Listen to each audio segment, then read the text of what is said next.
It's snowing in Florida, so there's no time like the present to bring you a fluffy snow piles tutorial. First, you need a white acrylic marker, aka a paint pen. Give her a good shake, and here we go.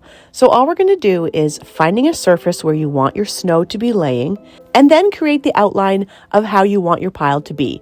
Now, in this instance, I wanted it to be kind of dripping down the surface and fluffy on the top.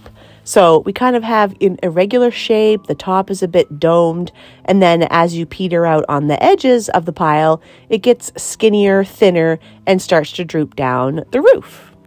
After I've made the shape that I want, I go in, fill it all in, just plain solid white, and then just do a dotting, stippling effect all around the entire pile. Here we're doing it again, so I'm creating my overall shape that I want for the pile. A bit of swoops, a bit of loops. It gets kind of skinnier on the ends of the pile, fluffier on the top.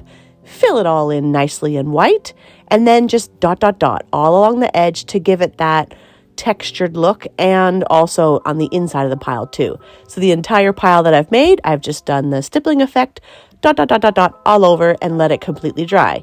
Here again, I'm just showing you another spot where we're letting it droop over the windowsill and hang down, skinnier as it tapers off on the edges, and then just doing the stippling effect all over the entire pile. Again, here on the tree, we're creating the shape that we want, fill it all in with the white, and dot, dot, dot, dot, dot around the edge and the inside of the pile. Then you have yourself a really fluffy, puffy pile of snow.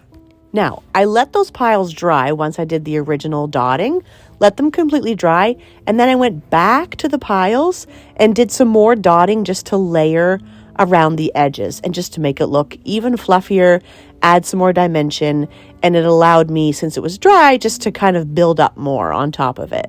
Now, once that's all dry, I'm going in with my CG050, and I'm going to be creating a shadow on the bottom part of all of my piles. So I'm picturing the light from the moon or a little bit of the sun that's left over shining down on the top of my piles. So underneath of the piles would have the shadow. So just taking the CG50 and kind of dotting or lining the bottom half of all the piles that I've made.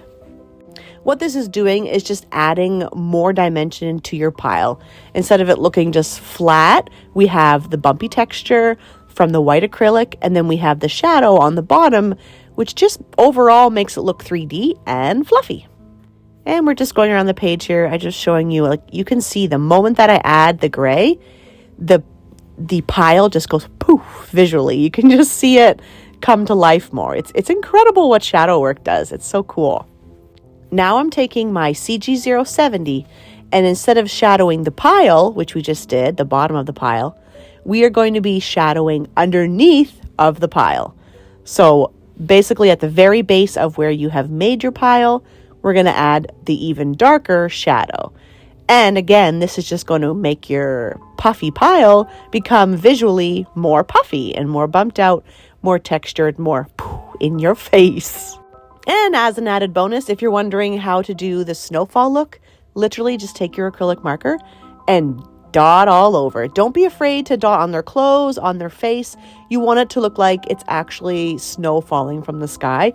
It can be intimidating to finish a picture and then go, oh my gosh, I'm going to put paint on their faces. But just do it. Just random dots all over, and then you have that soft falling snow effect. Et voila, that's how it's done. That's how you make your puffy 3D snow piles all over your image. I hope you give this one a try. Okay, bye.